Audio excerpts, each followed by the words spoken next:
oleh PT Telematika Asset Monitoring atau tim gitu. Mungkin dari pembicara di sini sudah ready ya, dari Mas Rizky Prayunanda. Silakan Mas Rizky, gimana?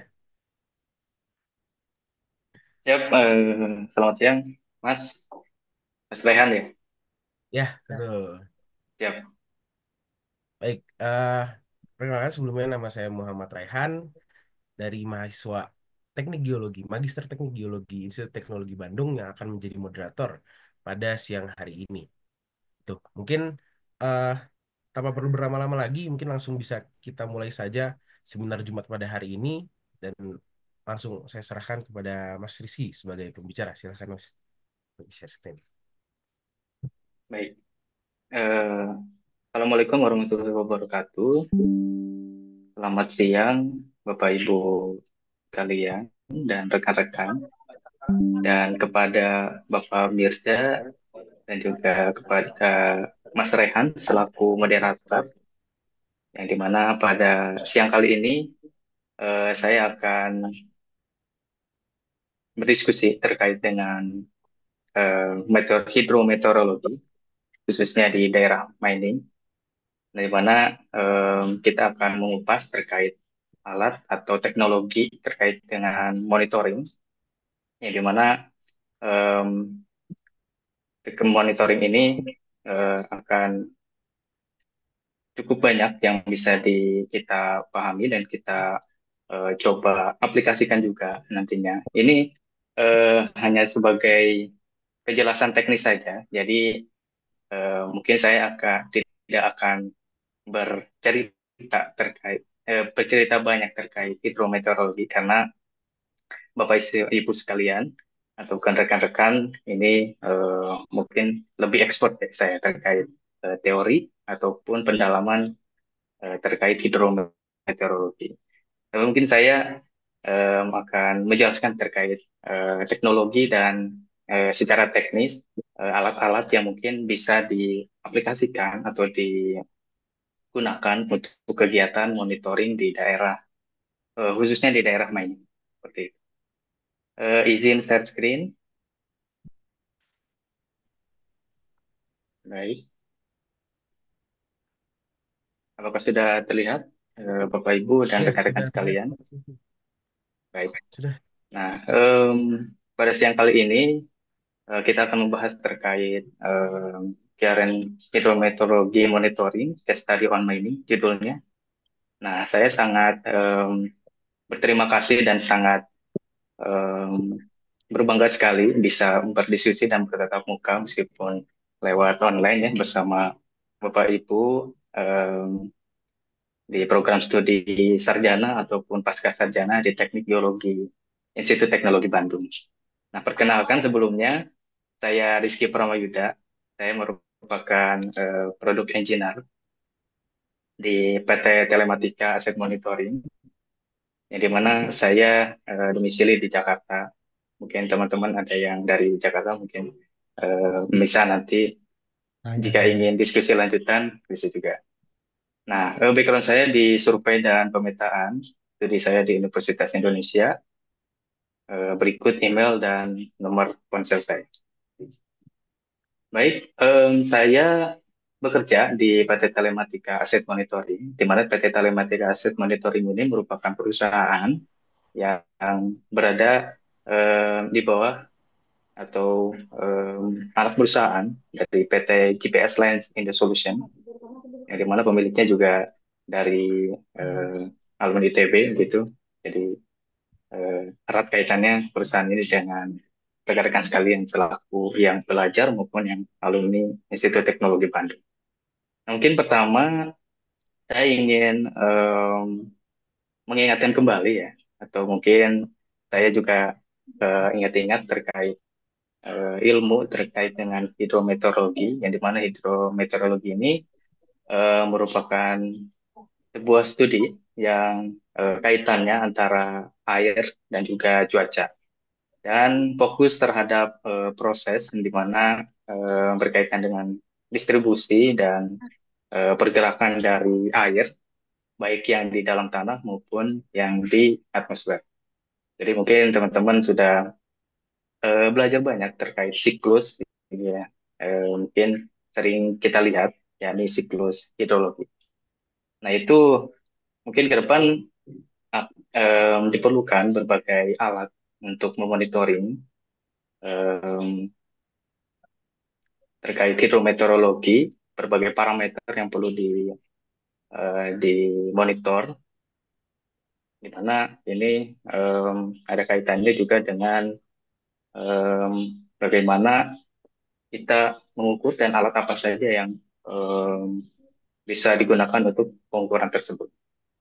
Nah, komponen-komponen dari hidrometeorologi berarti kementerian ini yang mungkin sering saya aplikasikan juga di mining, di mana alat-alat tersebut berkaitan dengan em, atmosfer, kondisi dan berefek dari yang dihasilkan oleh efek dari berbagai parameter seperti presisipitasi, entah itu rainfall dan intensitasnya, lalu juga humidity atau kelembapan dan temperatur udara, lalu juga pressure udara dan kecepatan angin maupun arah gerak angin, lalu juga em, flow atau arus air dan juga groundwater level, yang dimana semuanya ini berkaitan dengan kegunaannya untuk pemonitor bagaimana dampak dan eh, baik itu dampak yang bisa berdampak baik buat kita maupun yang berdampak buruk untuk kesehatan khususnya di mining.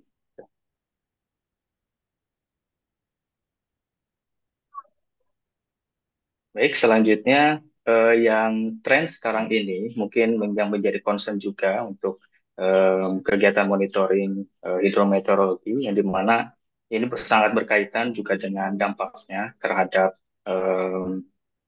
bencana, yang dimana bencana hidrometeorologi ini eh, selama eh, dewasa ini atau beberapa tahun ini menjadi concern atau yang eh, yang jadi fokus dari pemerintah seperti itu. Yang dimana ini mungkin akan secara langsung maupun tidak langsung, jangka pendek atau jangka panjang juga akan berpengaruh terhadap kehidupan kita. Gitu. Nah, kenapa dimonitor? Jadi kita mempunyai sebuah area kerja yang di mana area Keputusan pekerjaan dari ini keuangan pusat. Ya. memang Jadi kita menginginkan, sama-sama menginginkan jadi nunggu aja. daerah kerja kita tuh aman Kalau yang begitu. kemarin itu Nah, 50%, dari tapi nggak tahu keamanan ini sekarang. Ya, kemungkinan kita nunggu aja akan seberapa berkorelasi persen bisik. dengan Ya, berapa persen bisik. Oke. dengan dampaknya terhadap lingkungan begitu, lingkungan daerah kita kerja. Nah, dampaknya ini eh, baik secara langsung maupun tidak langsung akan berpengaruh terhadap cost maupun dari keselamatan manusia yang bekerja di daerah tersebut. Lalu juga kesehatan struktur ini juga berkaitan dengan kerugian secara material, di mana apabila terjadi kejadian yang tidak diinginkan yang diakibatkan oleh hidrometeorologi ini eh, sedikit banyak juga akan berpengaruh terhadap kesehatan struktural. Lalu manfaat lainnya dalam kegiatan monitoring yakni untuk reduce cost atau mengurangi dampak secara finansial. Nah, juga memanage risiko untuk daerah-daerah yang memang berisiko. Ini sangat perlu untuk kita monitor daerah tersebut. Nah, pada akhirnya bermuara pada pembuatan decision making atau pembuatan keputusan dari semua aspek-aspek yang telah eh, dilakukan dan berkaitan dengan kegiatan monitoring itu. Lalu ini beberapa kejadian yang tidak diinginkan di pertambangan, di mana ini eh, merupakan gambaran dari berbagai kerusakan yang ditimbulkan oleh eh, mungkin salah satunya dari hidrometeorologi, karena di situ akan membuat sedikit banyak dampak terhadap kerusakan secara struktur di mining. Lalu juga di mining ini sedang tren di mana di pekerjaan di mining itu akan selalu berkaitan dan akan selalu improve terhadap teknologi. Nah, teknologi ini berkaitan dengan generasi-generasi industri yang sedang berkembang hingga saat ini sudah mencapai industri 4.0. Mungkin next ke depan juga akan um, lanjut atau akan berkembang lagi dengan seiring dengan berjalannya waktu, berkembangnya ilmu pengetahuan dan teknologi. Mungkin ada nanti industri 5.0. Nah, ini juga berkaitan dengan jargon mining 4.0 terkait dengan penggunaan teknologi di daerah pertambangan gitu. Nah, teknologi-teknologi yang berkaitan diantaranya seperti penggunaan berbagai teknologi pada big data, lalu juga autonomous vehicle atau kendaraan yang terotomasi, lalu juga simulasi, integrasi dari berbagai sistem, lalu juga digunakan juga untuk menghubungkannya dengan metode Internet of Things. Nah, mungkin kita nanti akan konsen atau lebih banyak menjelaskan atau diskusi terkait eh, penggunaan alat dengan metode Internet of Things ini. Nah, lanjut. Ini Internet of Things berkaitan sangat erat juga dengan teknologi otomasi, di mana semua alat sebisa mungkin yang ada di mining itu sekarang sudah terotomasi. Mungkin teman-teman juga sudah pernah main ke tambang atau memang bekerja di tambang begitu. Iya, Nah, ke makanya. depan memang otomasi ini menjadi fokus oleh perusahaan tambang baik di Indonesia maupun di dunia. Jadi mau otomasi ini eh, kegiatan untuk mengontrol sistem dan informasi dan penggunaan teknologi informasi untuk mereduce atau mengurangi kebutuhan eh, terhadap tenaga manusia begitu dan untuk memaksimalkan produksi dan juga services. Mengapa ada otomasi? Tentu kita ingin adanya improve produktivitas, gitu. Jadi produktivitas yang sangat meningkat, lalu juga alat-alat tersebut kita gunakan juga untuk ditempatkan di tempat yang berbahaya, gitu, yang memang bagi manusia itu akan sangat ada berdampak buruk, begitu. Lalu juga mengurangi manpower dan juga integrasi dari proses. Lalu selanjutnya mungkin kita lihat juga dari evolusi terkait automation teknologi ini, di mana automasi ini pertama ada fixed automation, di mana fixed automation ini infleksibel, jadi dia sudah tetap gitu. Jadi alat-alat yang ditempatkan atau diaplikasikan itu sudah fix atau tidak bisa di otak-atik lagi gitu. Lalu juga ada untuk evolusi selanjutnya, yakni otomasi atau alat-alat yang bisa diprogram gitu, sesuai dengan keinginan kita. Jadi alat-alat yang tidak fix begitu, tapi kita bisa program sesuai dengan keinginan kita. Nah, selanjutnya merupakan pengembangan dari programmable automation, di mana alat-alat yang kita gunakan ini sifatnya fleksibel, sesuai dengan keinginan kita, kapanpun kita mau gunakan. Nah, untuk alat-alatnya sendiri, ini merupakan tadi revolusi dari information teknologi, di mana alat-alat yang kita deploy, yang kita aplikasikan, ini memang sudah fully automated. Nah, beberapa measurement dan perbedaan antara manual dan fully automated. Jadi alat-alat manual ya kita kita perlu sekali atau dua kali kita datang ke lapangan begitu untuk kita lakukan pengukuran. Jadi sifatnya tidak fix untuk alat-alat yang kita lakukan untuk monitor.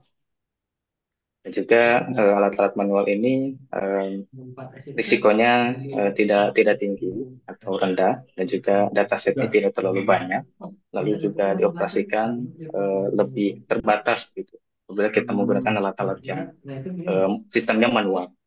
Lalu apabila kita beralih dengan menggunakan alat-alat yang fully automated, tentu kita akan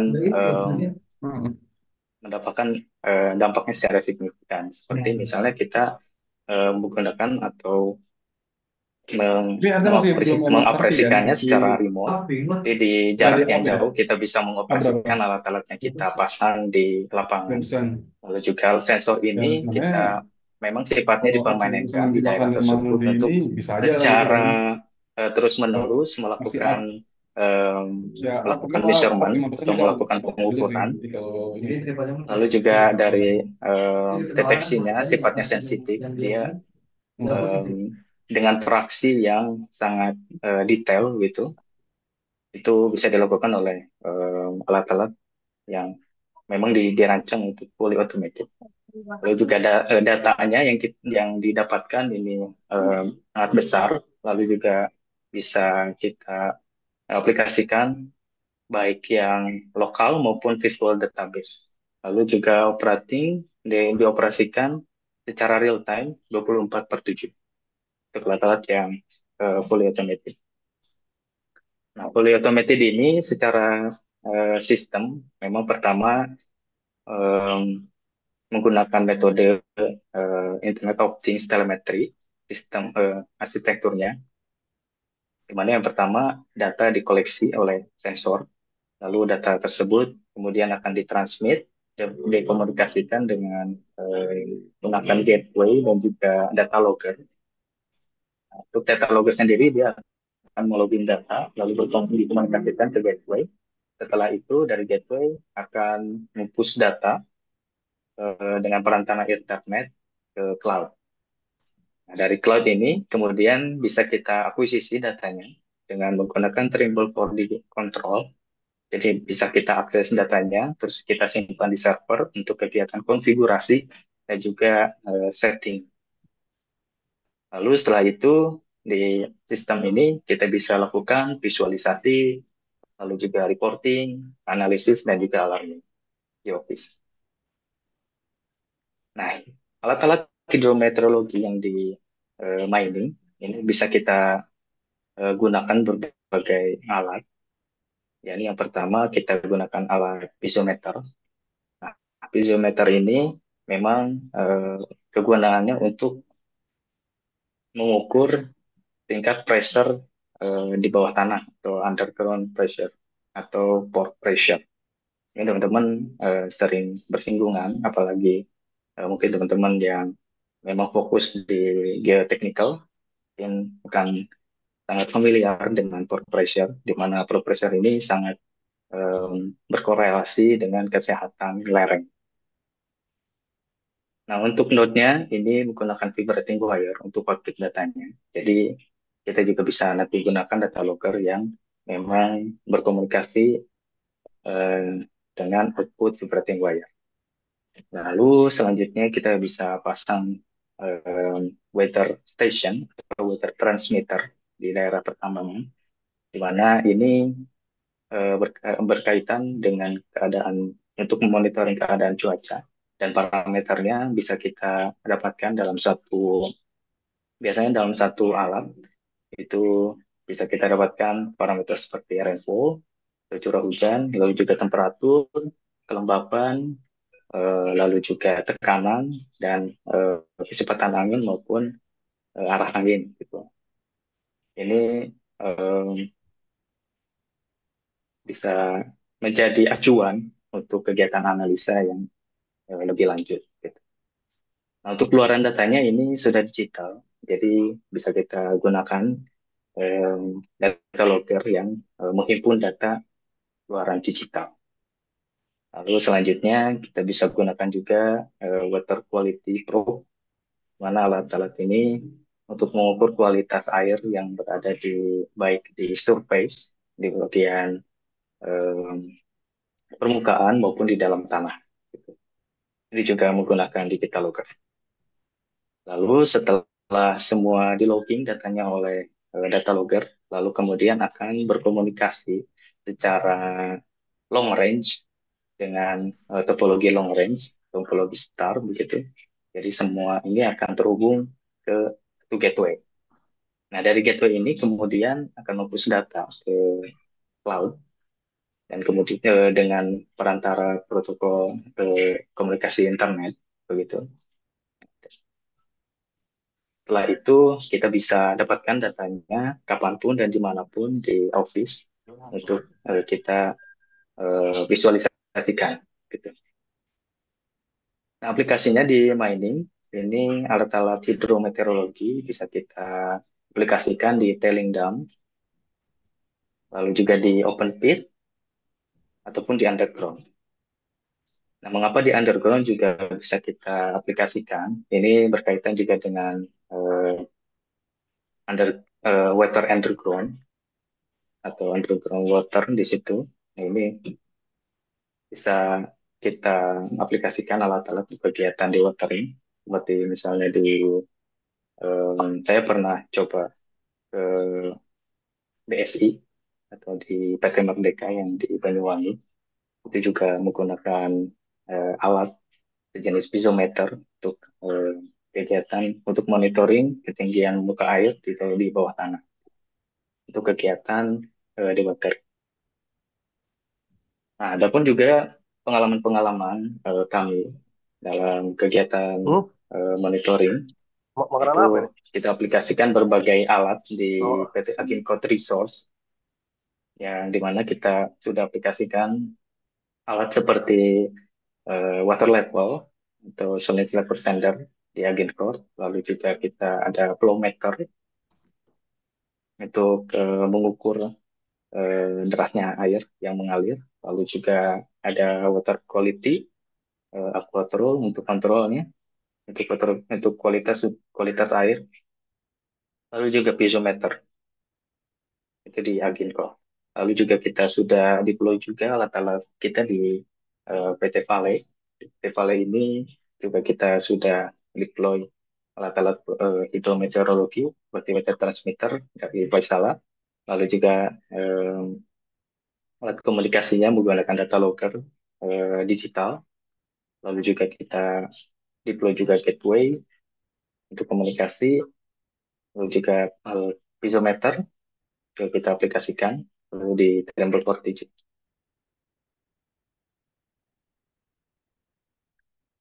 Nah, berikut alat-alat yang bisa kita gunakan untuk kegiatan monitoring hidrometeorologi secara real time monitoring.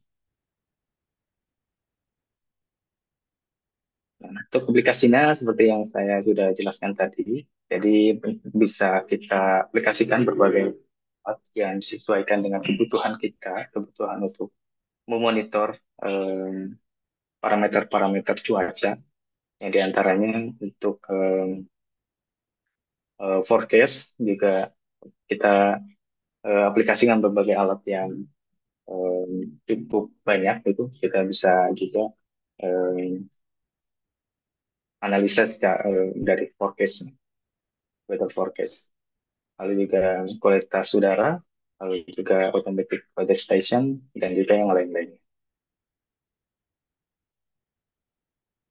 Nah, alat yang kita deploy, yang kita pasang untuk kegiatan hidrometeorological monitoring ini yang pertama yang menggunakan instrumen dari Kiel Instrument. Kiel Instrument ini merupakan perusahaan instrumen dari Inggris dan memang sudah berpengalaman secara selama 30 tahun dalam pembuatan produk hidrometeorologi. Nah, untuk yang pertama ada Maximet Marine yang dia maksimal 60 bisa mengukur kecepatan udara, lalu juga arahnya, lalu juga pressure, humidity, dan temperatur juga bisa sense oleh alat ini. Lalu juga ada opsi GPS untuk kita mengetahui lokasi secara em, secara koordinat begitu. Lalu juga ada wind observer, ini ya hanya mengukur kecepatan dan juga arah angin secara 360 derajat. Ini bisa juga kita convert atau konversi ke satuan lain. Misalnya kita tidak ingin, misalnya kita ingin dalam satuan knot, itu juga bisa. Lalu juga ada Windmaster, ini em, sama juga untuk kegiatan monitoring kecepatan dan juga arah angin. Ini juga sangat available untuk digunakan di daerah mining atau daerah pertambangan. Nah, ini juga ada tipe lain untuk Maximate. Maximate ini em, dari bahan juga sangat robust, gitu. Dengan dibuktikan dengan IP68, di mana ini memang disetting untuk di outdoor dan juga kualitasnya sangat baik. Juga sensor ini sudah banyak digunakan di seluruh dunia. Nah, kami juga sudah berpengalaman untuk pengaplikasian alat-alat hidrometeorologi. Kita sudah aplikasikan di berbagai, selain di mining, kita juga sudah aplikasikan di berbagai gunung atau pos pantau gunung di eh, kurang lebih sekitar 20 gunung di seluruh Indonesia dalam 2 tahun ini. Ini menggunakan multi parameter weather station UXT536 dari Vaisala. Ini bisa eh, mengukur eh, tekanan udara, lalu suhu udara, kelembapan, lalu juga curah hujan dan juga kecepatan angin. Nah, selain itu kita bisa monitoring pore pressure dan juga kita bisa kompresikan untuk mengetahui ketinggian muka air di dalam tanah, gitu. Nah, ini sangat erat kaitannya dengan kegiatan monitoring slope atau kegiatan monitoring yang sifatnya geotechnical, di mana selain itu juga aplikasinya bisa kita gunakan untuk kegiatan lain.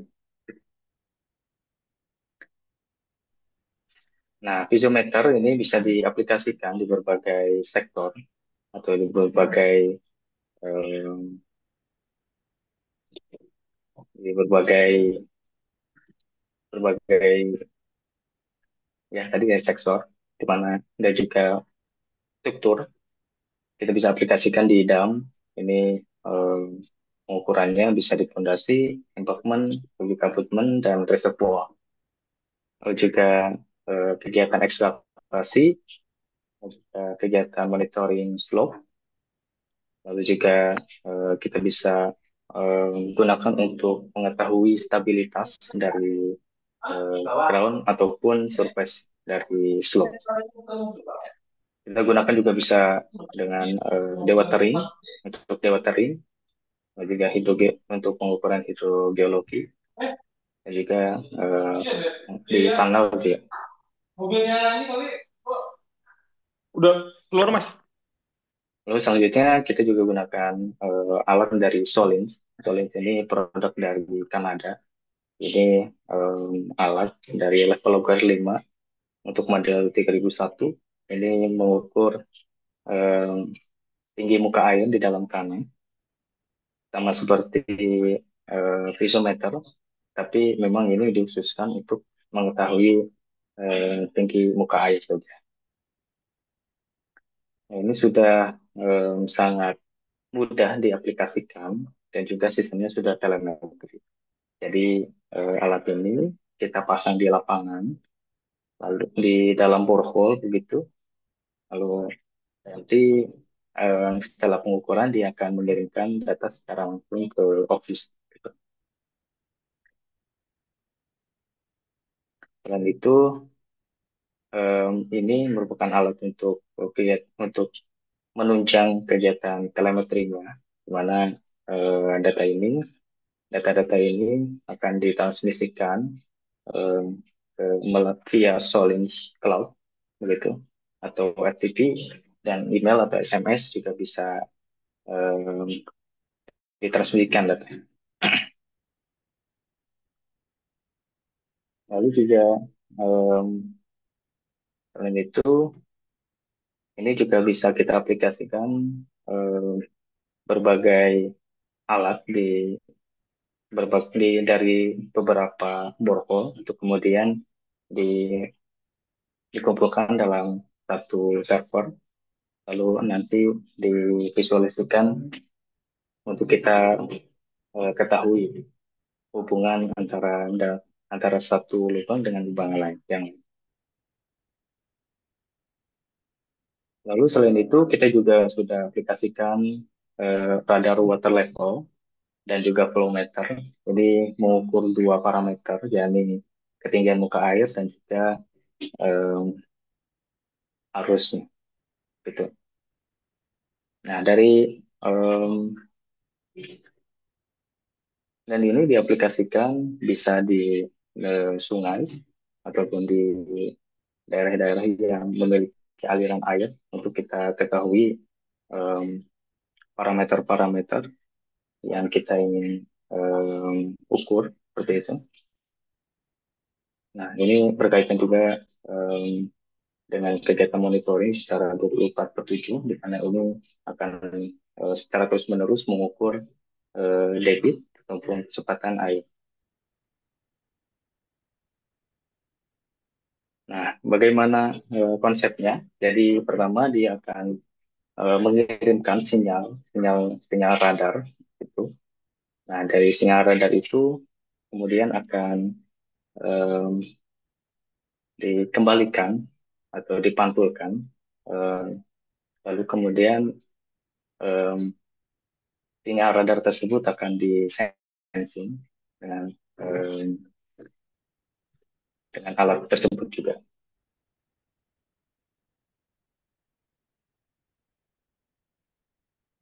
Lalu selanjutnya ada Aqualabo, di mana Aqualabo ini em, mengukur kualitas air, baik itu di daerah sungai, di air atau em, diaplikasikan juga untuk danau, lalu juga bendungan dan lain-lain.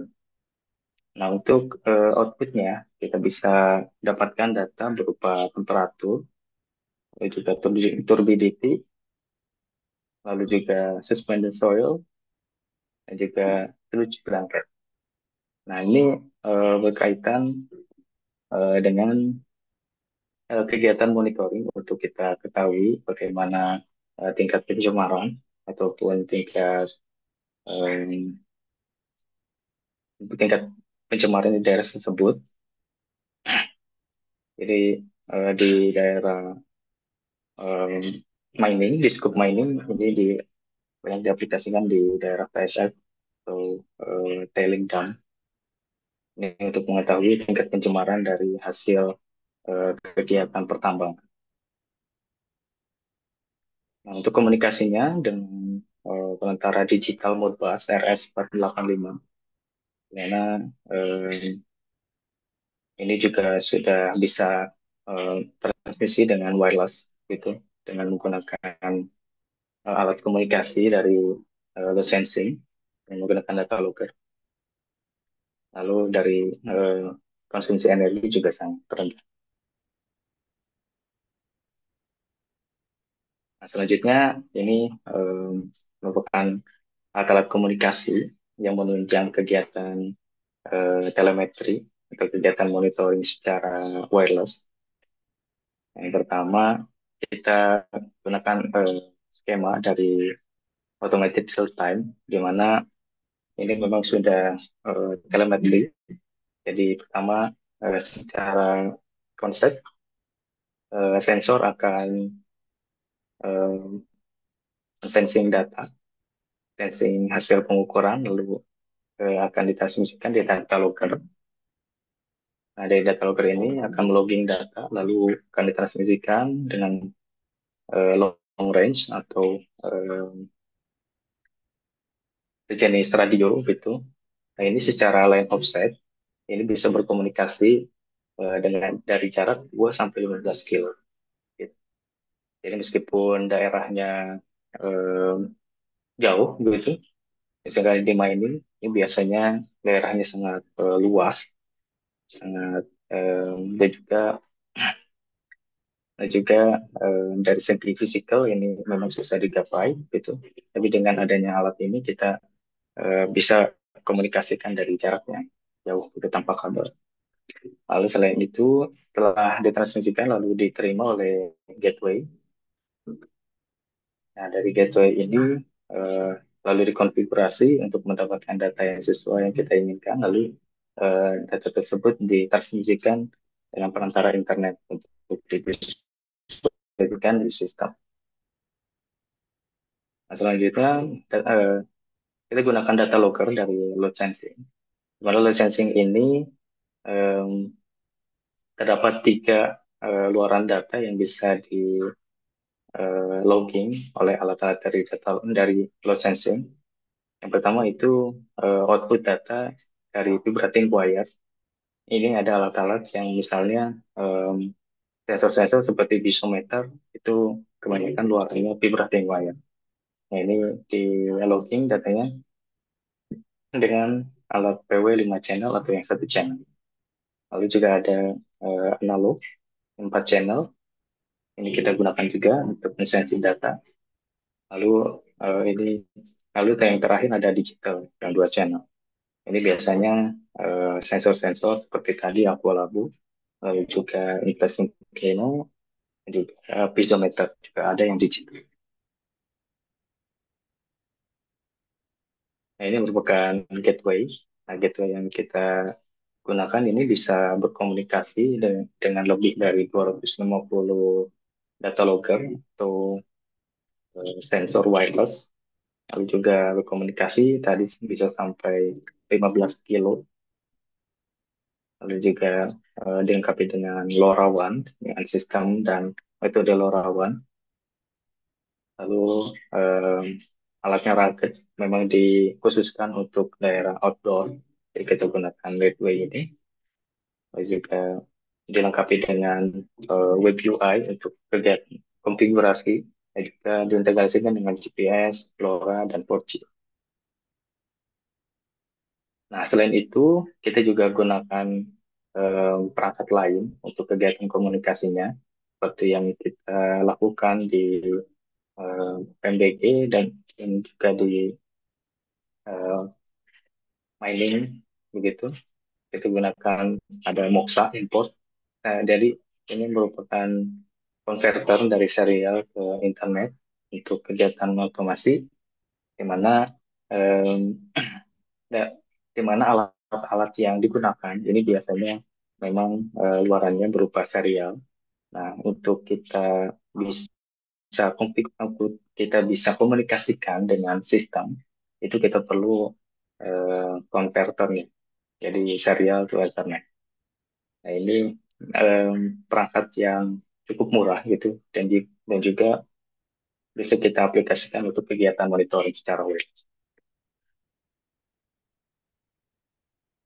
Um, Tadi kita berbicara banyak terkait alat-alat yang digunakan di dalam mining. Nah, um, kita juga punya software untuk kegiatan untuk um, mengintegrasikan berbagai sensor untuk kemudian kita visualisasikan dalam satu platform, yakni Trimble 4D.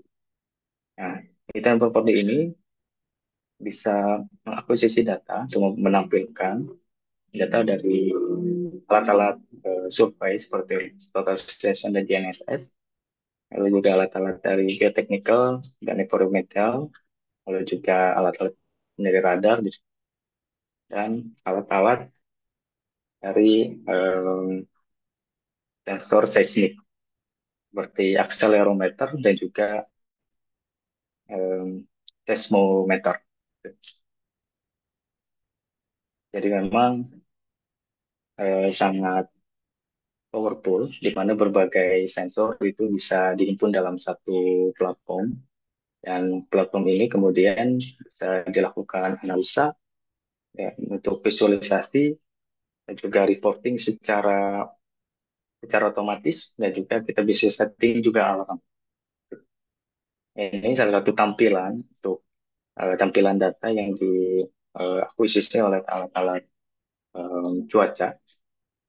Ini kita bisa tandingkan berbagai data yang ditampilkan dalam satu grafik. Dan juga selain itu kita bisa bisa buatkan analisa untuk kita mengetahui hubungan antar parameter. Dan juga bisa kita lakukan analisa lanjutan untuk kegiatan forecasting. Nah, untuk pilihan dashboardnya juga cukup banyak, jadi kita bisa gunakan grafik ataupun grafik lain yang bisa merepresentasikan dari hasil pengukurannya, seperti Winrose, itu juga sangat memungkinkan. Lalu, selain itu juga jika kita dapatkan data dari hasil pengukuran, kita juga bisa ketahui kecepatan dari pergerakan ataupun kecepatan dari perubahan datanya. Nah, dari perubahan data ini akan berguna untuk kita uh, setting gitu, dan juga kita terapkan uh, boundaries ataupun batas yang ditentukan supaya kita bisa setting berapa sih batas batas maksimum gitu apabila si data tersebut didapatkan. Nah, ini berbagai jenis yang bisa, berbagai fitur yang bisa dilakukan, yakni uh, reporting secara otomatis, di mana reporting ini bisa kita schedulekan juga, bisa kita jadwalkan juga, bisa kita jadwalkan misalnya satu hari sekali, ataupun seminggu sekali, atau sebulan sekali, di mana reporting-reporting ini akan langsung dikirimkan ke email ataupun eh, ke email pribadi ataupun ke email dari kantor. Nah, tipe-tipe alarm yang tipe-tipe reportingnya sendiri ini ada analisis report, lalu juga inversion Kelvino, lalu juga log dan lain-lainnya seperti posisional dan sistem status. Selain itu juga kita em, bisa gunakan fitur alarm di sini. Nah, alarm ini juga akan secara otomatis apabila eh, alat mendeteksi ada perubahan yang signifikan yang melewati ambang batas, maka dia akan menunjukkan alarm. Nah, alarm ini kemudian akan ditransmitkan atau dikirimkan ke via SMS ataupun via email gitu ke baik email pribadi ataupun email kantor. Nah, ini sangat berguna untuk kita em, untuk lakukan mitigasi dari hasil sensing yang sudah didapatkan di lapangan. Nah, mungkin itu yang bisa saya sampaikan dari eh, Bapak Ibu dan rekan-rekan sekalian. Jika ada yang ingin ditanyakan, persilakan.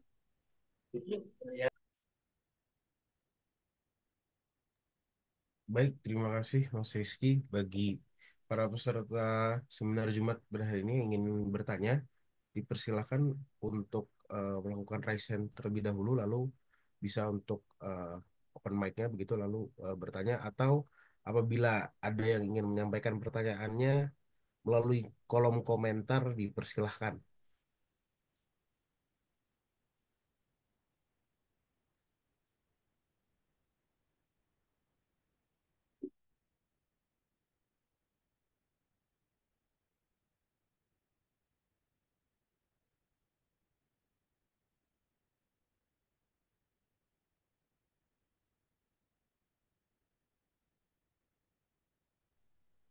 Ya, ada yang sudah resen, silahkan untuk Mas Asma ya. Bisa mungkin on cam atau langsung on mic saja kalau disampaikan pertanyaannya. Oke, terima kasih eh, Mas Rehan dan Pak Rizky. Jadi Pak Baik, Rizky terima kasih juga untuk presentasi dan insight-nya Pak. Karena untuk otomasi ini mungkin eh, dari kami sendiri belum terlalu ini ya, belum terlalu sering gitu ya menggunakan otomasi ini dalam analisis-analisis, terutama baik, IoT ya yang sekarang sedang berkembang memungkinkan beberapa pekerjaan itu jadi bisa wireless ya Pak, bisa dari jauh dan bisa dikendalikan juga dari jarak tertentu. Di sini mungkin saya ingin ini Pak bertanya terkait eh, ada beberapa pertanyaan mungkin Pak. Yang pertama mungkin untuk dari segi automasi ini eh, penerapannya apakah semua alat hidrometeorologi ini memiliki akurasi yang baik, Pak? Karena untuk IoT sendiri ini saya mungkin belum terlalu paham, Pak. Kan karena menggunakan koneksi ya. Jadi jika ada permasalahan koneksi atau ada error kerusakan alat itu, apakah nanti sulit untuk diperbaikinya atau eh, eh, relatif mudah untuk diperbaiki atau misalkan ini kan karena alatnya juga dari luar ya Pak, apakah ekonomis untuk diperbaikinya itu? Dan ketahanannya mungkin seperti apa gitu Pak untuk digunakan gitu. Seperti itu mungkin Pak satu. Mungkin itu dulu Pak. Terima kasih eh, Pak Rizky, Mas Rehan. baik Pak. Terima kasih atas pertanyaannya. Berkaitan dengan IoT ini, memang secara konsep dan juga penerapannya akan sangat mempermudah kegiatan kita untuk em, kegiatan di lapangan begitu ataupun di industri di mana alat-alat yang digunakan ini bisa remote tadi Pak ya, bisa dikendalikan di jarak jauh. Nah, adapun saya dengan pertanyaan tadi Bapak, apakah akan sangat sulit atau tidak em, ketika ada error begitu Pak ya. Nah, ini karena ini ini em, berkaitan juga dengan improvement yang dilakukan oleh teknologi IoT ini, di mana em, mungkin terdapat em, benefit dan juga em, kekurangannya, Pak. Jadi memang alat-alat yang diaplikasikan, khususnya alat-alat yang mungkin pernah kita deploy di lapangan, yang dimana em, apabila ada kerusakan begitu, maka kita perlu datang ke lapangan untuk meng-cross check alat tersebut, Pak. Gitu. Itu em, dan juga dari sistem, memang ini sistemnya tidak menggunakan program lagi, Pak. Jadi memang sudah yang kita gunakan ini sudah tidak perlu pemrograman begitu. Jadi memang secara koneksi sudah dimaksimalkan. Dalam artian dimaksimalkan ini, em, jadi koneksinya sudah di, di setting di angka frekuensi yang aman gitu untuk kegiatan komunikasi. Di mana tadi sudah saya jelaskan juga untuk komunikasinya secara wireless dengan long range, di mana ini bisa em, cukup jauh berkomunikasi sampai 15 kilo dalam artian eh, wire- komunikasi ini memang sudah improve begitu. Jadi tidak tidak mudah untuk istilahnya diskoneksi gitu. Dan juga dengan perangkat yang kita gunakan juga sudah berkomunikasi dengan sudah menggunakan komunikasi dengan internet begitu. Jadi kita bisa em, lebih mudah, lebih bebas lagi kita akuisisi datanya gitu. Lalu juga alat-alat yang memang sudah di-deploy ini memang didesain untuk outdoor.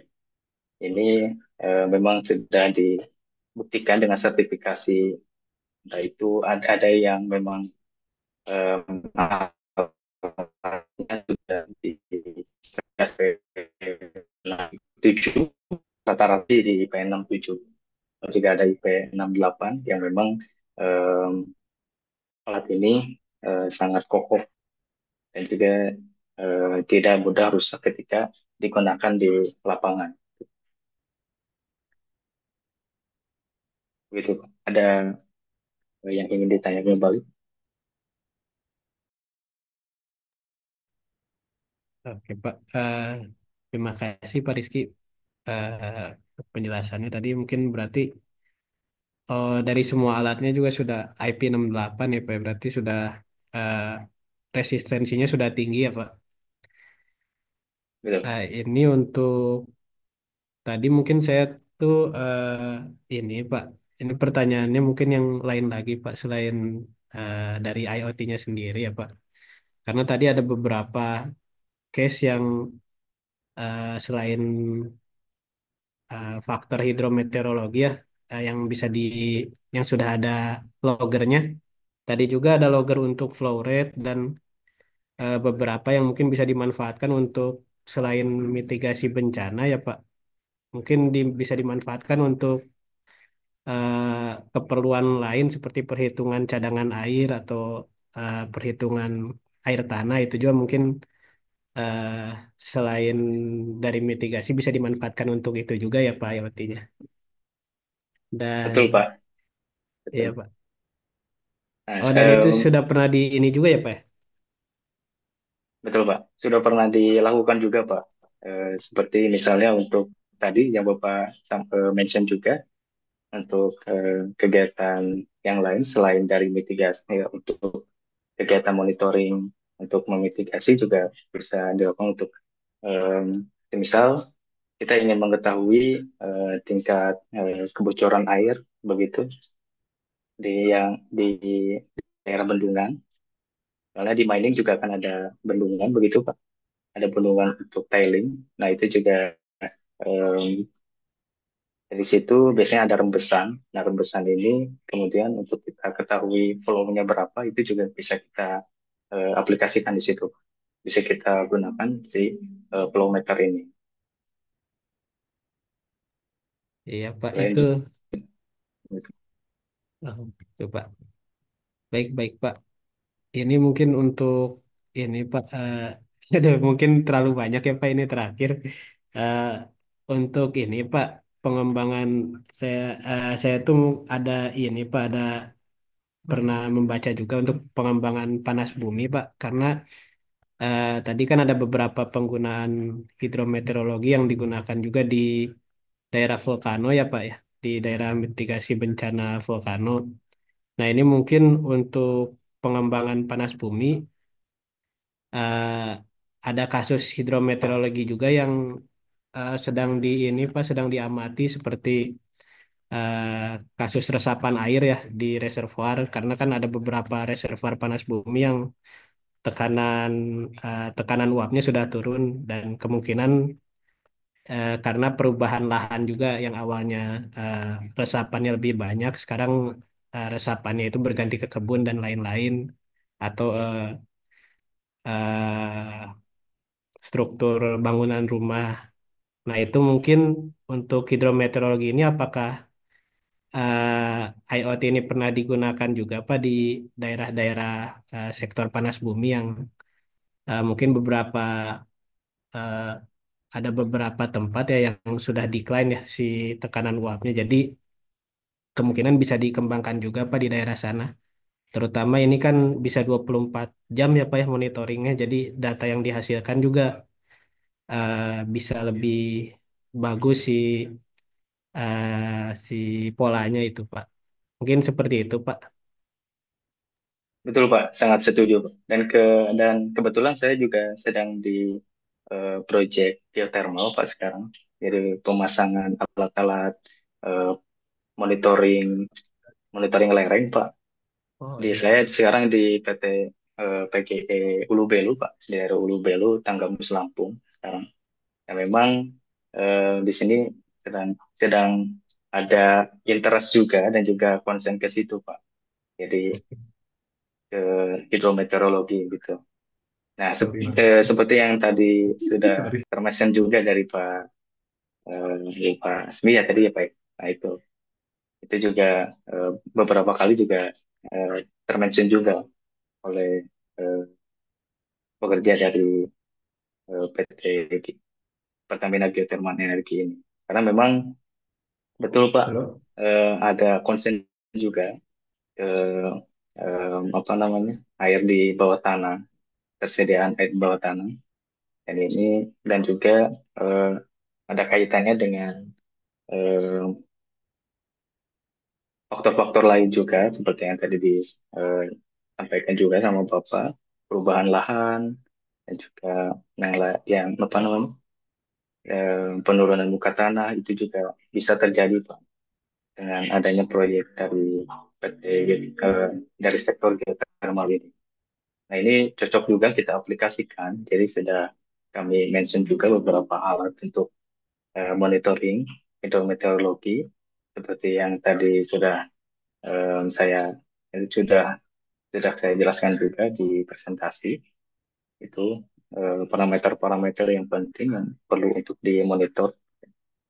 Dan juga selain itu juga untuk monitor air di bawah tanah itu bisa kita gunakan juga piezometer Pak. Selain untuk kita ketahui dampak dari eh, berkurangnya air di bawah tanah mungkin mungkin bisa diakibatkan oleh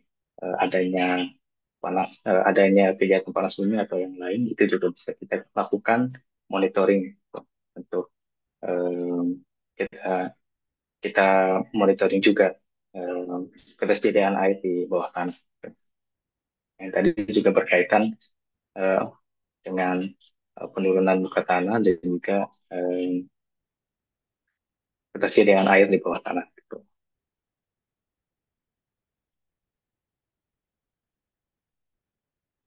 Gitu. Oke Pak, baik-baik. Memang ini apa berarti sedang dikembangkan ya Pak ya? Betul Pak. Oke Pak. Baik, terima kasih Pak. Mungkin dari saya cukup seperti itu Pak. Pak Rizky terima kasih banyak. Eh, dan Mas Rehan Sama-sama juga Pak. terima kasih.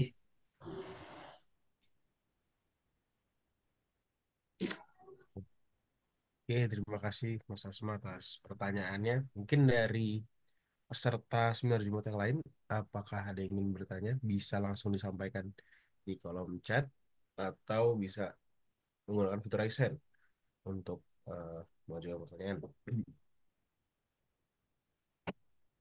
Silakan apabila yang ada yang ingin bertanya dan mengingatkan kembali untuk peserta yang ingin melakukan absen, link presensi sudah di-share di kolom chat dan dapat diakses lalu bisa absen.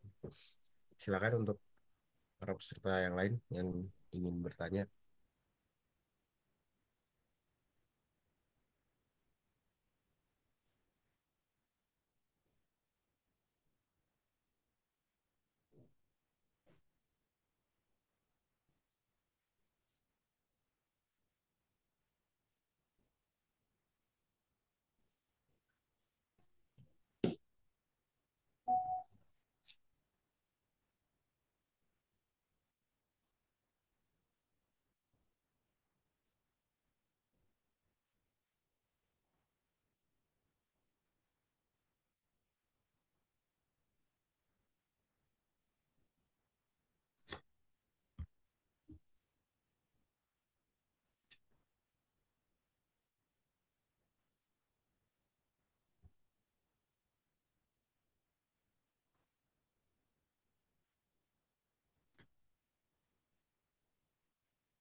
Sekali lagi dibuka untuk bagi yang ingin bertanya dapat menggunakan fitur raise hand.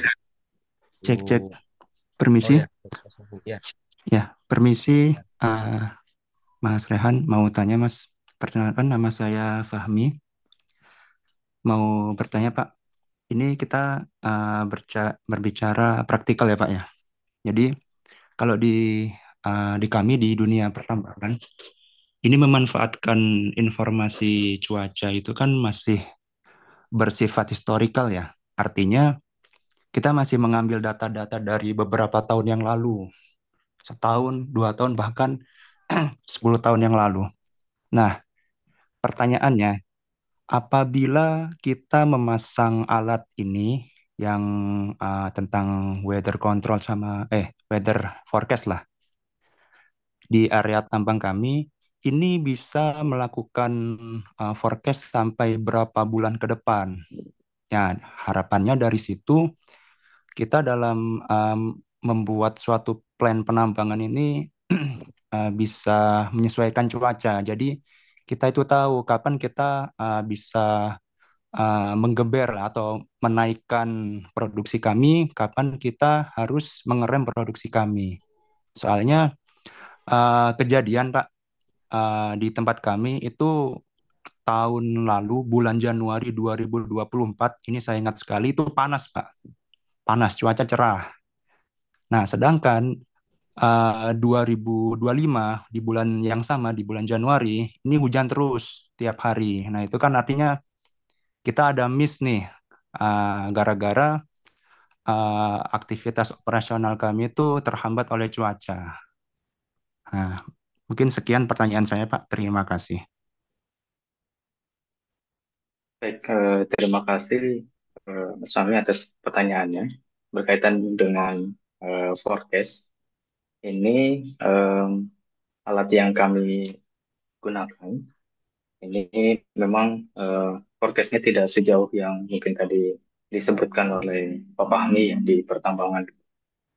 Ini yang saya lihat dan saya pelajari juga untuk alat ini memang sifatnya mengukur hidrometeorologi parameter itu di awalnya di pada saat itu gitu di hari itu.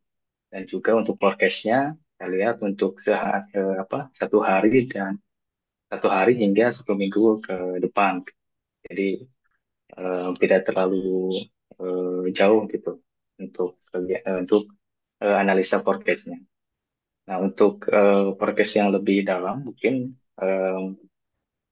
perlu dilakukan analisa lebih lanjut lagi dengan metode yang lebih akurat lagi gitu. Mohon maaf, saya mau tanya lagi. Kira-kira metode apa saja, Pak ya, yang tadi disebutkan Bapak agar kita bisa lebih mengetahui forecast cuaca gitu, Pak? Nah untuk metodenya yang mungkin yang saya baca dan menurut saya eh, lebih bagus ya dengan kita gunakan eh, teknologi AI Pak. Gitu. Dengan data-data yang historical yang banyak itu akan lebih menghasilkan output forecast yang lebih baik. Gitu. Dengan AI ini kita bisa melakukan pemodelan juga Pak, kayak berkaitan juga dengan forecast ya.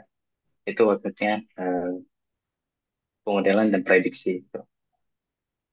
Nah, AI ini metodenya dengan machine learning Pak, gitu, untuk analisanya. Nah, machine learning ini metodenya eh, yang saya tahu ya itu menggunakan ANN atau Artificial Neural Network dan yang lain gitu, seperti SVM atau CHART dan lainnya. Baik, terima kasih Pak Rizky atas jawabannya. Iya Pak, karena cuaca ini ya mungkin kalau bagi orang lain kalau hujan itu kan rezeki ya Pak ya. Tapi bagi Ya, betul. di tambang ya bisa menjadi salah satu penghambat sih Pak. Ya kurang Betul. lebih seperti itu Pak. Saya setuju sekali. Ya baik itu dari produksi bahkan dari kestabilan lereng juga para Hmm. geotechnical engineer ya was-was itu kalau misalkan curah hujan tinggi. Baik, terima kasih Betul. Pak Rizky. Saya kembalikan ke moderator. Terima kasih Mas. Baik, terima kasih juga atas insight-nya dan pertanyaannya Pak Fahmi. Mungkin ada em, Bapak Ibu dan rekan sekalian yang ingin bertanya juga dipersilahkan. Kasih Mas Fahmi. Untuk materi juga sudah kami share di chat Zoom, mungkin bisa diakses ya teman-teman. Ini sedang uploading. Dan untuk link presensi juga sudah kami share di chat Zoom. Silakan untuk melakukan presensi. Dan untuk record dari Zoom pada hari ini juga akan di-share melalui YouTube Prodi Teknik Geologi ITB. Sekali lagi bagi yang ingin bertanya masih kami berikan waktu. Jadi silakan untuk melakukan raise hand atau langsung open mic ya. Dan bisa juga melalui kolom chat di Zoom.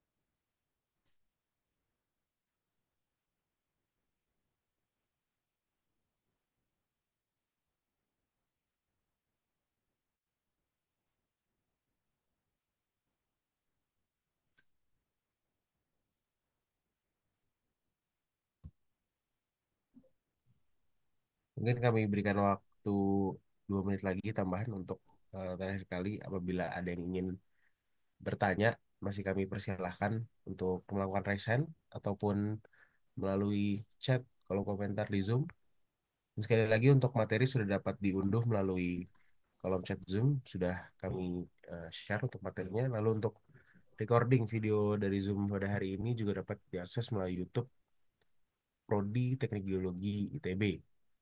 Lalu bagi peserta seminar Jumat yang ingin melakukan presensi juga dapat dilakukan melalui link yang sudah kami bagikan.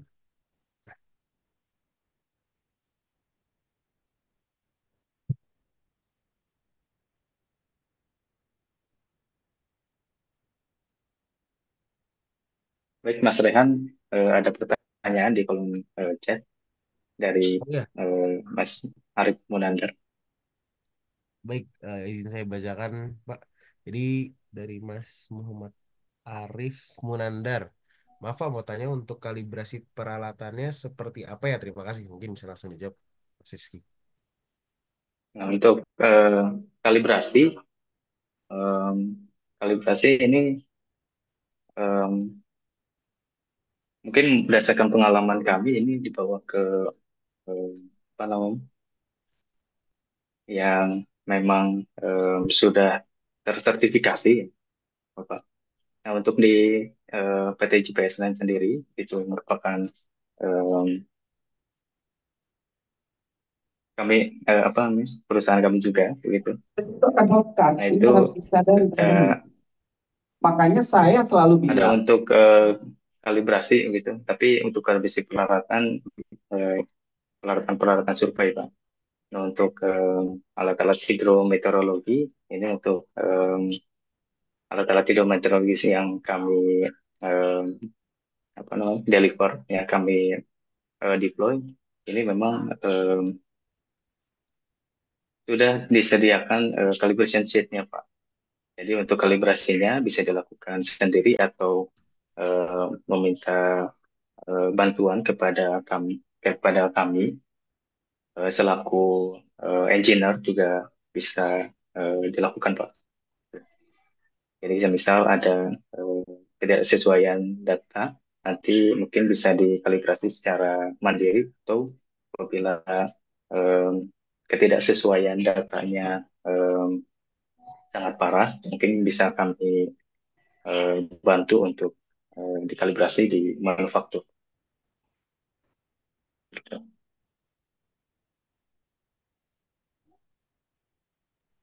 Baik, terima kasih atas jawabannya Mas Rizky. Untuk Mas Muhammad Arif Munandar, apakah ada tanggapan?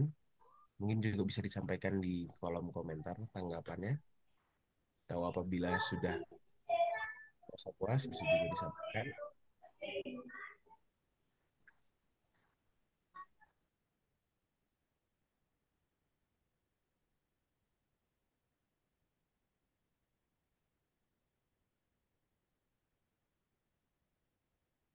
Oke, terima kasih atas penjelasannya. Nampaknya ada pertanyaan lanjutan ya. Terkait untuk alat ini lifetime-nya berapa lama? Mungkin bisa langsung dijawab Mas Rizky. Baik, terkait lifetime ya, Pak. Ini em, memang alatnya sudah terstandar eh, industri, Pak ya. Jadi untuk lifetime-nya memang em, diharapkan dalam jangka waktu yang lama, Pak ya. Dan sejauh ini sih berdasarkan pengalaman, kami juga sudah deploy beberapa alat itu baik di mining di PT Vale dan juga di PPMBG di pos pantau Gunung Api. Kami pertama kali deploy itu di tahun 2000, sekitar 2022 sampai saat ini masih beroperasi Pak gitu. Dan untuk apa namanya proyeksinya lifetime-nya berapa lama saya juga belum bisa eh, menentukan Pak, karena memang dan untuk alatnya sendiri memang dibuat untuk em, jangka waktu yang lama. Tapi berdasarkan pengalaman sampai saat ini alatnya masih beroperasi. Baik, Mas Rizky. Jadi alatnya masih beroperasi ya dari pertama dibuat ya. Oke. Nah, Mas, sudah berapa tahun itu Mas Rizky kalau boleh tahu terkait alatnya? alatnya em, kalau di PT Pale, seingat saya di tahun 2022 sampai Hmm. sekarang di tahun 2025 masih beroperasi. Nah, juga kalau yang di PPMBG, PPMBG tahun 2023, 2024 itu sampai sekarang juga masih beroperasi. Dan memang em, sesuai dengan apa namanya dari manufakturnya, memang ini em, alatnya memang disetting untuk di outdoor gitu. Dan memang tahan dari apa namanya berbagai gangguan dan em, lainnya gitu. Ya kalau dari 2022 berarti sudah 2 tahun lebih masih beroperasi.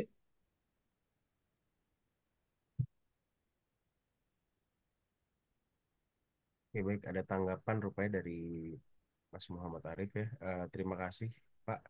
Lalu pertanyaan terakhir, adakah pengaruh debu vulkanik ke kualitas data dari alat tersebut? Yang bisa langsung menjawab. Baik, terkait debu vulkanik ini kan ada kaitannya juga dengan em, adanya em, adanya belerang Pak ya, ada unsur belerang di situ.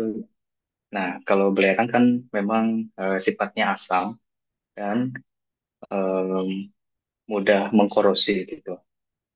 Nah, untuk korosi sendiri memang ada pengaruh, tapi memang ada pengaruh, tapi memang alat ini memang didesain untuk tadi di outdoor gitu.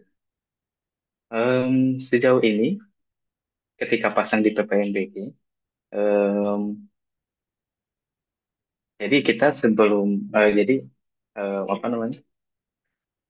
Jadi sejauh ini yang di PPNBG memang ada yang terpengaruh oleh misalnya apabila kita pasang dekat kawah itu memang ada pengaruh dan juga ada beberapa alat juga yang eh, dekat kawah yang tidak berpengaruh gitu. Itu ada kaitannya dengan intensitas dari tadi debu vulkaniknya juga Pak. Gitu. Kalau bicara tentang pengaruh, ada pengaruh Pak, gitu, dari kualitasnya.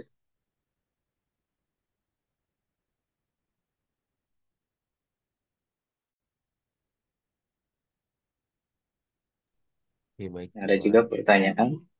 Ya, ada pertanyaan baru nampaknya. Akan saya bacakan dari Mbak Lia ya. Pak Rizky, kalau untuk di mining kan ada juga case-nya di tunnel. Mungkin dari pengalaman Bapak, adakah potensi hidrometeorologinya untuk di tunnel? Parameter apa saja yang perlu di-aware dan mungkin solusinya seperti apa dari tim Telematika? Oke, silakan Baik. Mas Rizky untuk dijawab. Mm-mm. Menarik terkait mining ya. Ada juga tunnel gitu. Nah, potensi hidrometeorologinya kalau di tunnel itu berkaitan dengan apabila tergantung dari tunnelnya. Apabila tunnelnya berada di dalam bawah tanah, itu berkaitan dengan eh, underground water gitu, atau air dalam tanah. Nah, untuk air di dalam tanah ini akan berpengaruh terhadap struktur si tunnelnya.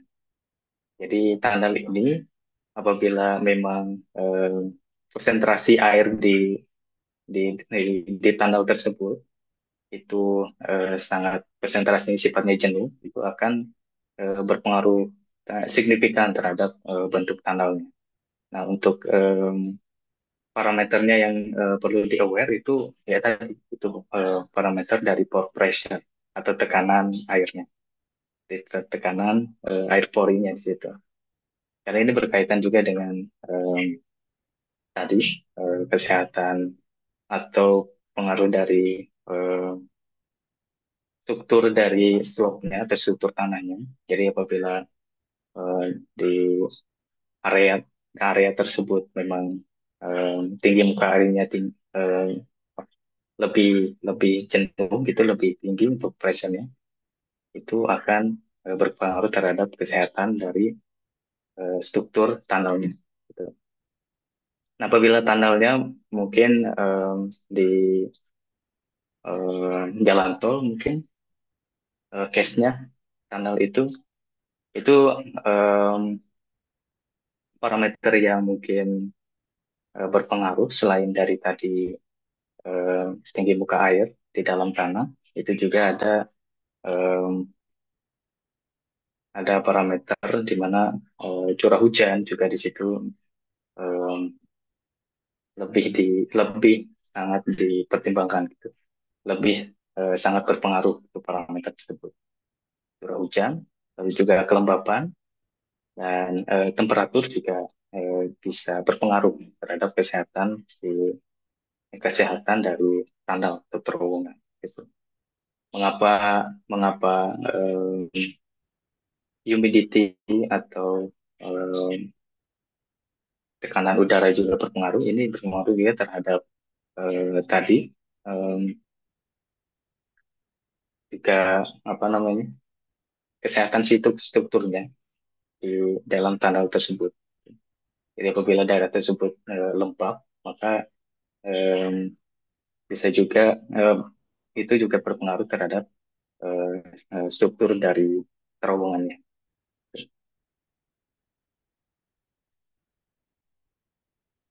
Untuk solusinya ya kita pasang alat hidrometeorologi yang bisa mengukur 5 parameter tersebut, seperti curah hujan, mata angin, lalu juga kelembapan, tekanan udara, dan juga suhu.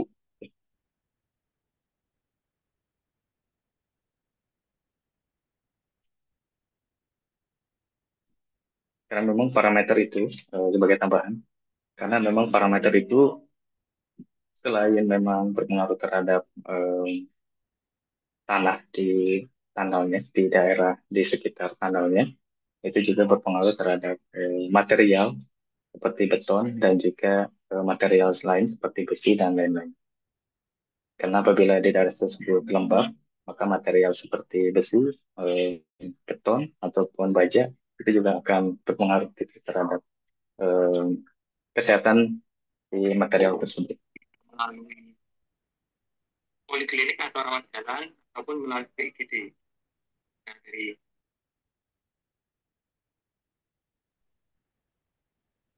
Oke, baik. Terima kasih Mas di atas jawabannya.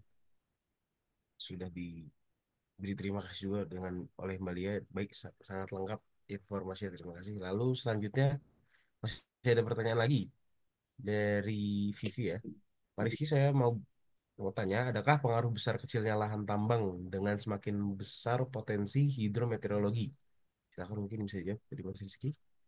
baik terkait dengan besar kecilnya lahan tambang ya, ini memang ada pengaruh terhadap hidrometeorologi, terutama bencana-bencana yang ditimbulkan oleh apa namanya fenomena hidrometeorologi ini. Gitu. Semakin menurut hemat saya dan yang saya pahami, ini semakin besar tambang, maka potensi eh, potensi dan yang dipengaruhi oleh hidrometeorologi ini juga semakin besar gitu. Karena dengan semakin besarnya tambang, maka akan semakin banyak juga lahan yang dibuka gitu.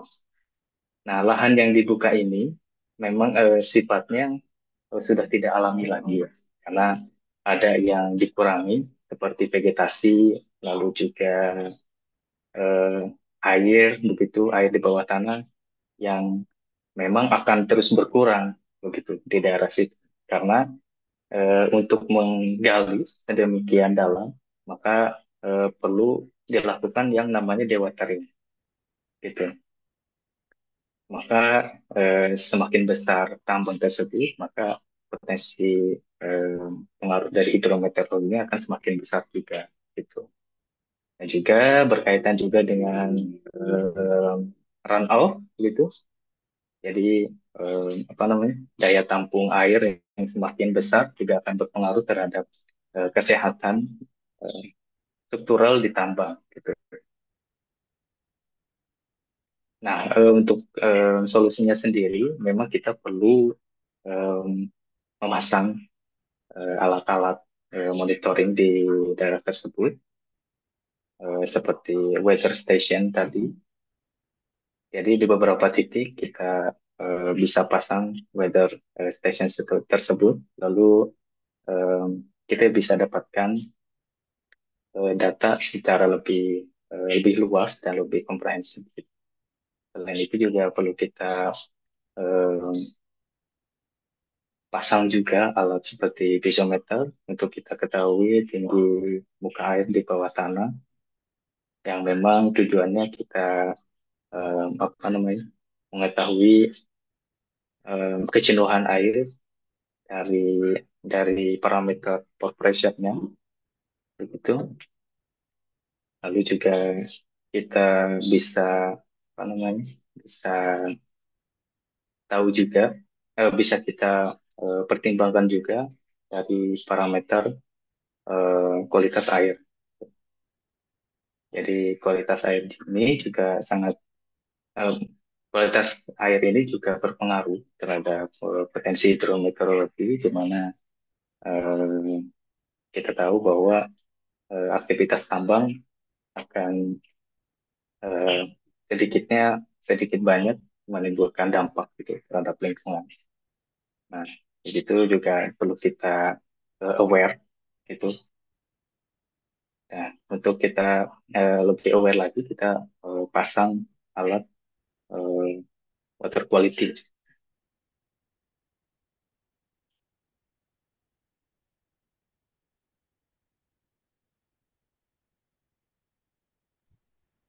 Oke, baik. Terima kasih, Mas Rizky. Mungkin eh, itu akan menjadi pertanyaan yang terakhir pada siang hari ini.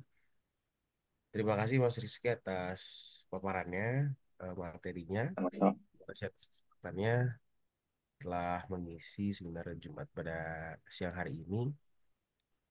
Dan untuk bagi para peserta yang ingin melakukan presentasi dapat diakses melalui tautan yang sudah kami berikan melalui kolom komentar.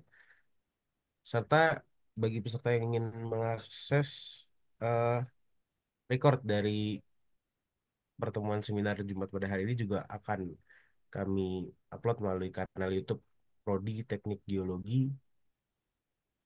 Lalu untuk eh, peserta yang ingin mengakses materi juga sudah kami share melalui kolom komentar. Jadi silakan untuk peserta yang ingin mendapatkan materi maupun menonton ulang video rekaman dari materi pada siang hari ini. Mungkin itu saja. Terima kasih Mas Rizky atas kesempatannya dan waktunya. Sama-sama. Lalu untuk yang terakhir mungkin kita akan adakan foto bersama. Jadi bagi para peserta seminar Jumat pada hari ini silakan untuk melakukan on cam atau menyalakan kameranya sehingga kita bisa lakukan foto bersama. Silakan untuk para peserta untuk menyalakan kameranya untuk foto bersama.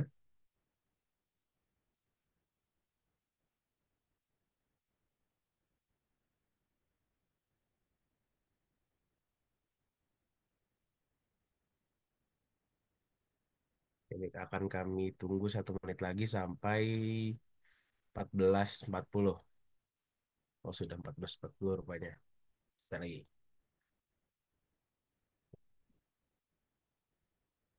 Ya, baik, ada lagi yang ingin menyalakan kameranya langsung untuk melakukan sesi foto bersama.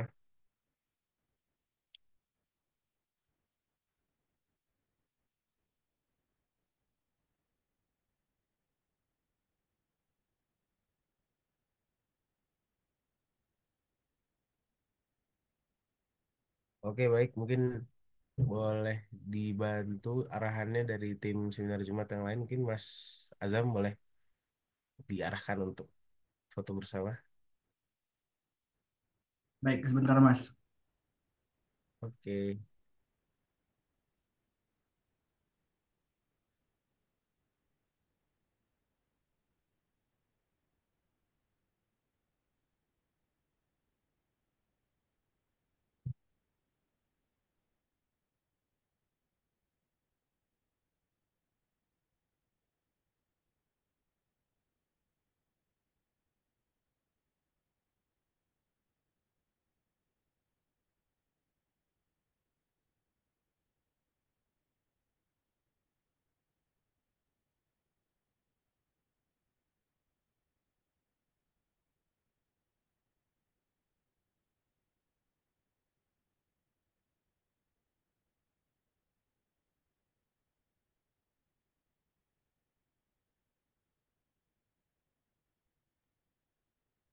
Oke, saya hitung ya. Eh,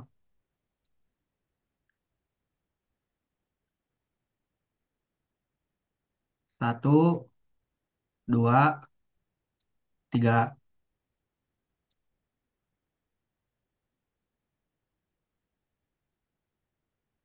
Sekali lagi.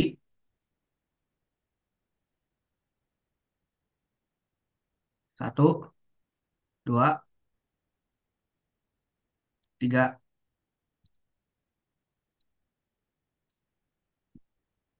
Oke, Mas. Oke, terima kasih Mas Azam.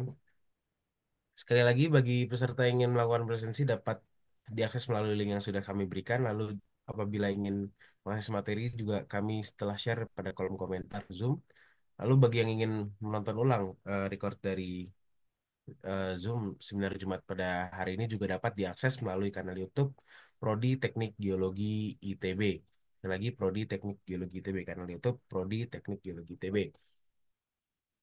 Terima kasih sekali lagi untuk Mas Rizky dan PT Tim yang telah memberikan materi paparan pada hari ini. Dengan ini seminar Jumat pada hari ini telah selesai.